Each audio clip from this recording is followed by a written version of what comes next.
Halo Bapak Ibu, saudara-saudari sekalian, lovers and haters, salam cerdas Indonesiaku. Jumpa lagi kita pada kesempatan kali ini. Bagi Anda yang belum subscribe channel saya, silakan subscribe channel saya. Tekan loncengnya agar Anda dapat notifikasi setiap kali saya mengupload video-video saya. Oke, pada kesempatan kali ini saya akan membahas mengenai Code of Silence.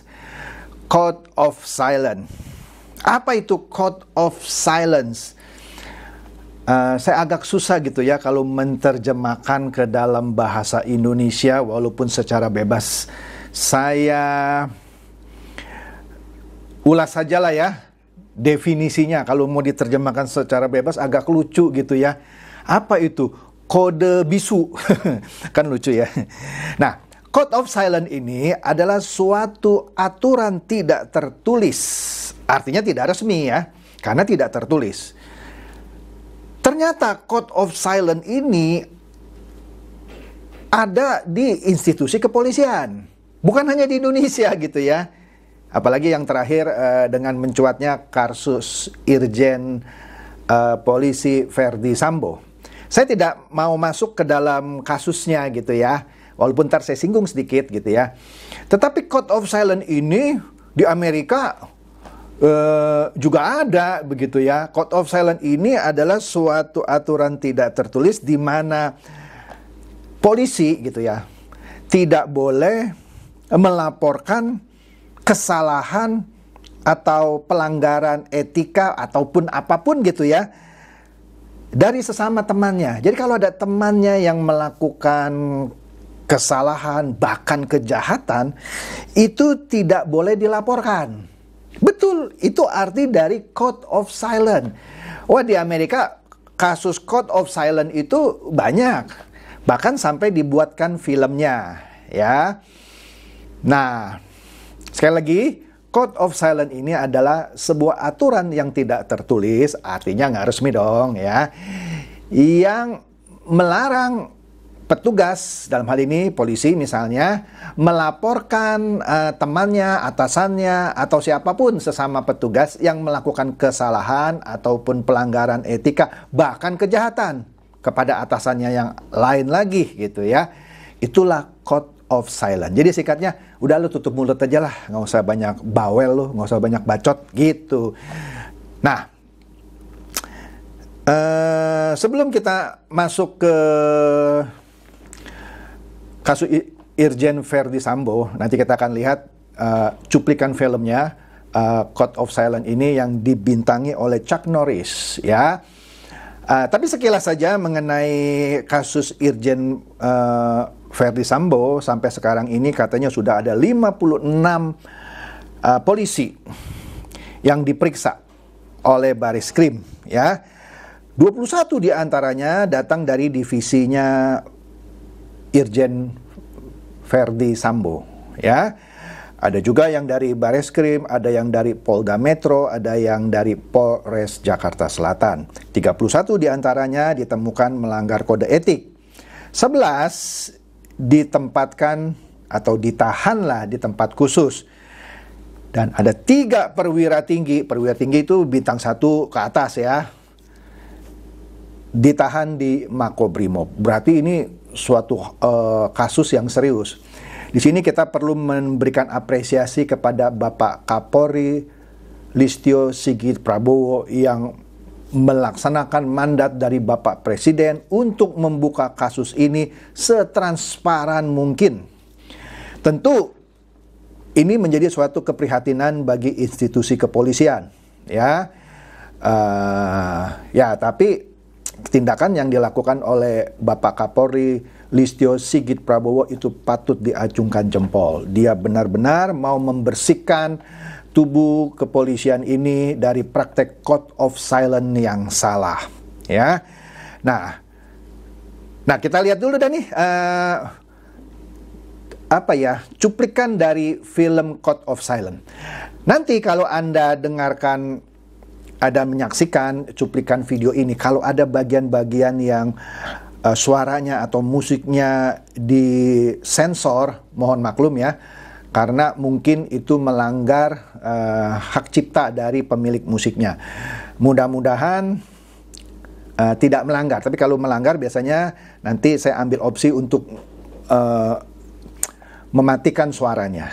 Oke, mari kita lihat dulu cuplikan filmnya atau trailernya lah dari Code of Silence yang beredar di tahun 1985 yang menceritakan kehidupan kepolisian di kota Chicago.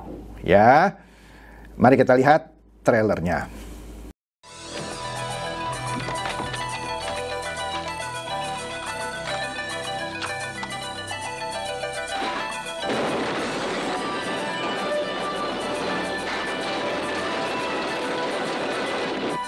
Eddie Cusack is a good cop.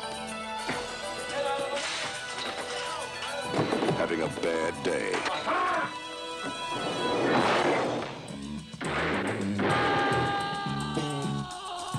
My brothers, I promise you blood for blood. With a murder to solve. I want this guy Cusack. I want to know what he is, what he's doing, where he lives. I want it. Squad, this is 1462. I need backup. Hey, you don't want to be in here. I want your opinion. I'll beat it out of you. A mob war to stop. Take him apart.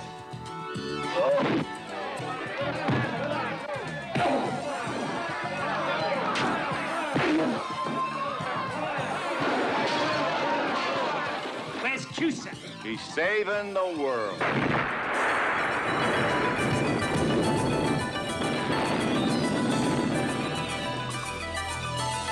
Chuck Norris. Code of Silence. The toughest cop in the world just got tougher.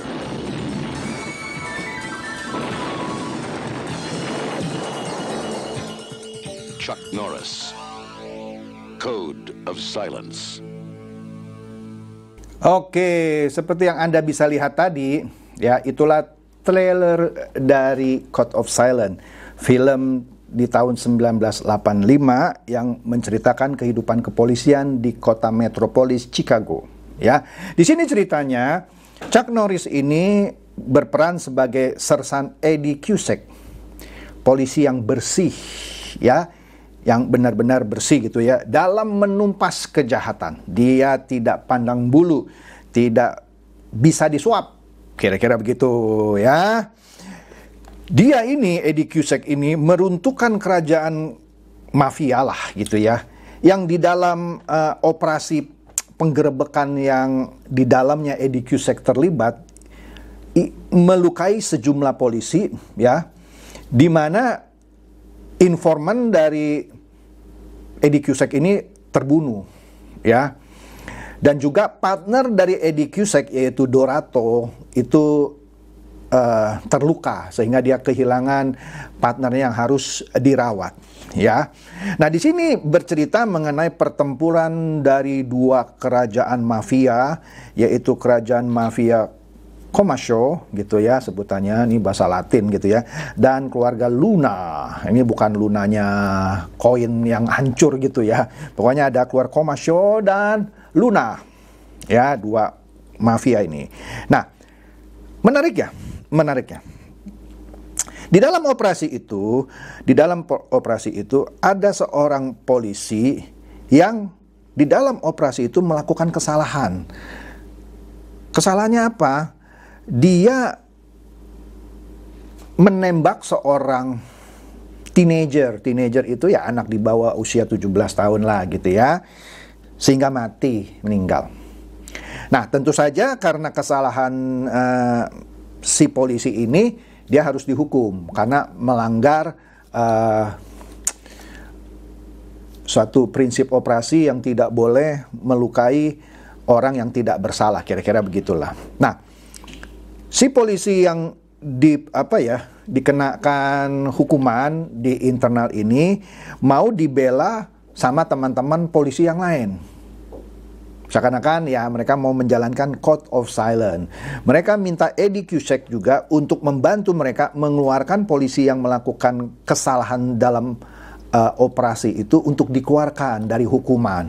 Tapi Eddie Cusack ini menolak permintaan teman-temannya. Dia bilang kalau polisi teman kita bersalah, ya kalau dihukum ya dihukum. Kenapa? Kalau teman kita itu yang sembarangan nembak sehingga ada anak muda yang tertembak mati, dikeluarkan, maka di kemudian hari dia juga akan bisa menembak orang lain lagi mati. Kira-kira begitu argumen Cusack, si Chuck Norris ini. Jadi dia bilang, biarkan saja teman kita itu, memang dia bersalah kok ya, biarkan dihukum. Sebabnya kalau kita lepaskan dia, kita bantu, nanti terulang lagi, biar aja lah dia jalani aja. Kira-kira begitulah ya. Nah, oleh karena Eddie Cusack ini atau si Chuck Norris menolak menjalankan code of silence yang kasarnya menutupi teman sesama petugas gitu ya. Berarti kan dia melanggar code of silence. Tapi justru karena dia melanggar code of silence, dia membuktikan dia adalah seorang polisi yang berintegritas. Nah, untuk itu dia kena tanda kutip ya, pahala. Pahalanya apa? Dimusuhi oleh teman-teman polisinya, dijauhi. Karena dia menolak untuk membantu mengeluarkan temannya yang salah. Ya, Eddie Cusack benar dong. Tapi teman-temannya menganggap Eddie Cusack ini melanggar code of silence. Ya, peraturan tak tertulis itu, ya. Nah, tetapi Eddie Cusack ini nggak peduli gitu ya. Nah, oleh karena itu dia tetap memburu ya mafia-mafia tadi ya, mafia-mafia tadi dengan partner barunya gitu ya. Nah, di film itu diceritakan, ini singkat saja, akhirnya Eddie Cusack yang berjuang sendirian dengan partner barunya itu berhasil menghancurkan mafia-mafia ini. Ya, setelah dia hancurkan dengan bantuan yang minim, bahkan tak ada bantuan lah dari teman-teman lain karena dia dimusuhi, dia dijauhi gitu ya. Jadi dia berjuang hanya dengan seorang partner barunya ini menghancurkan kerajaan mafia-mafia ini ya. Nah, setelah dia bisa menghancurkan ini, akhirnya dia bisa diterima kembali dengan penuh kehormatan setelah menghancurkan para mafia ini. Kira-kira begitu cerita dari Code of Silence. Nah, jadi Code of Silence benar ada di tubuh kepolisian. Ini contoh Code of Silence di Amerika. Nah, filmnya itu menceritakan kejadian benar atau bukan ya saya tidak tahu. Namanya juga film ya. Di sini menceritakan seorang polisi yang berani menolak melakukan atau melaksanakan Code of Silence yang selama itu sering dilakukan. Nah, kembali ke kasus Irjen Verdi Sambo. Kita kan sudah pasti Anda semua mengikuti lah ya, walaupun tidak intens tapi setidaknya mengikuti. Kasus ini berkembang mulai dari cerita Brigadir J yang dibunuh katanya mau melakukan pelecehan seksual kepada istri Irjen Verdi Sambo sehingga Baradae terlibat tembak-menembak dengan Brigadir J. Tapi terakhir berkembang ternyata itu hanya skenario belaka yang harus tanda kutip ditunjang oleh beberapa polisi untuk mendukung skenario itu. Itu salah satu dari Code of Silence. Memang agak susah di sini ya kalau ada yang menolak melakukan Code of Silence ini seperti keberaniannya Eddie Cusack atau si Chuck Norris ini. Waduh, dia takut terjadi apa-apa juga dong terhadap dirinya. Maka pada keadaan genting seperti itu rasanya mau tidak mau mereka juga harus melakukan Code of Silence walaupun mungkin hati nuraninya menolak daripada dia menanggung resiko gitu ya dia lakukan. Maka ada baiknya ketika nanti Baradae diproses, apalagi dia sudah mau jadi justice collaborator, hal seperti ini bisa dipertimbangkan ya, karena kalaupun saya jadi Baradae, sulit saya menolak perintah di tempat gitu ya, karena bisa beresiko juga terhadap saya. Nah itu resiko tidak menjalankan Code of Silence. Nah, Tetapi karena menjalankan Code of Silence, bukan hanya Baradae yang terseret. Tadi saya sudah sebutkan ada 50 lebih yang diperiksa, kemudian 31 dianggap melanggar kode etik, 11 ditahan. 3 diantaranya perwira tinggi ditahan di Makobrimob. Kemudian sekarang kasusnya berkembang, ada beberapa versi lah ya. Kalau versi pengacaranya Brigadir J, katanya Brigadir J itu mengetahui rahasia dari Irjen Verdi Sambo. Ya, Anda bisa dengar lah pengakuan dari atau keterangan yang sudah diucapkan oleh pengacara Brigadir J. Misalnya, dia mengetahui ada kegiatan judi online, penjualan sabu, katanya, ini kata pengacaranya Brigadir J. Dan juga katanya ada soal wanita gitu ya, yang dibocorkan oleh Brigadir J kepada istri Verdi Sambo, sehingga ada percekcokan lah antara istri Irjen Verdi Sambo dengan Pak Irjen Verdi Sambo. Itu versi pengacara Brigadir J. Sedangkan kalau versi Verdi Sambo dan pengacaranya, pengacara keluarga Verdi Sambo mengatakan akhirnya Verdi Sambo mengaku bahwa dia memang menginstruksikan eksekusi itu karena dia menjaga kehormatan keluarga, cuman tidak dijelaskan karena pihak Bareskrim tidak mau memerinci. Seperti halnya pengacara dari Brigadir J memerinci secara cukup, ya lumayan detail gitu ya. Tapi dari pihak Bareskrim biar saja nanti kita buka di pengadilan. Tapi apapun itu, saya tidak mau masuk di situ, saya tidak mau berbicara mana yang benar, mana yang salah gitu ya. Saya tidak tertarik, tapi yang saya tertarik di sini adalah menyoroti Code of Silence. Jadi saya yakin yang namanya Baradae, ya dia melakukan Code of Silence.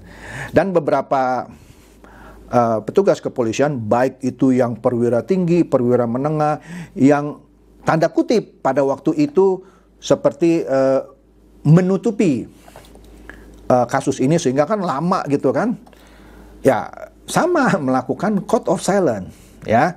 Ya, bagusnya lah kita punya seorang Kapolri yang tegas gitu ya, yang bisa meruntuhkan ini ya sebut saja eksekusi Code of Silence di lapangan seperti ini yang memang peraturan tak tertulis gitu ya. Tapi yang memang harus dipikirkan, apakah dengan mengganti Irjen Verdi Sambo dengan Irjen yang baru, saya lupa namanya, tapi yang saya tahu sebelumnya adalah dia wakil kepala Bareskrim, sekarang ditunjuk menjadi Kadif Propam yang baru, atau apapun lah jabatan di kepolisian, dan juga dengan dibubarkannya Satgasus yang selama ini dipimpin oleh Irjen Verdi Sambo, apakah itu di kemudian hari akan mengikis praktek Code of Silence? Saya tidak tahu. Mudah-mudahan para penegak hukum, dalam hal ini khususnya kepolisian, bisa belajar dari kasus Irjen Polisi Verdi Sambo, bahwa melakukan Code of Silence itu tentunya ada ganjaran hukumannya. Tapi memang agak sulit gitu ya, kalau Anda seorang polisi seperti Baradae, apakah Anda mampu menolak perintah? Nah, ini yang perlu direnungkan. Jadi demikian saja bahasan saya mengenai Code of Silence. Ya, saya tidak mau masuk ke dalam polemik mengenai motif dari Irjen Verdi Sambo. Biarkan nantilah pengadilan yang akan membuka dan membuktikan itu semua.